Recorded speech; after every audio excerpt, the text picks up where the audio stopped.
This voting station in Rosebank, Johannesburg, has seen a steady flow of eligible voters. But this may be the exception rather than the norm. Many polling stations across the country had to live with an intermittent trickle of potential voters. Citizens like Johannesburg hairstylist Karabo Morwele had better things to do with their time than register to vote. For me personally, I don't see any point because I don't benefit anyhow from voting.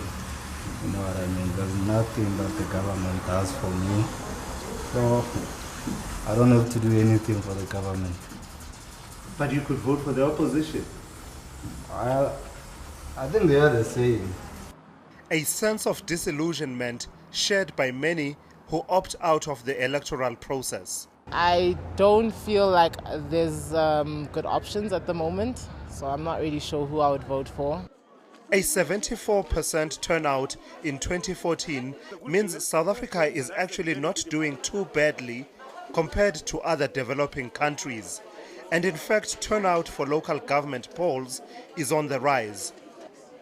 But officials are still unhappy that 9 million eligible voters, 6 million of whom are under the age of 35, remain unregistered. Of course, we would be delighted if there are 9 million people out there. We want all of them out, out there to register with us.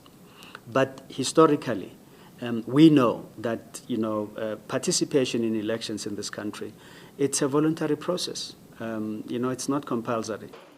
The positive flip side is that IEC figures show that once registered, young South Africans actually turn up in large numbers on voting day. So the key is to convince the skeptics that their vote remains their voice. And in this democracy, that voice really is power. Thulasizwe Semelane, Johannesburg.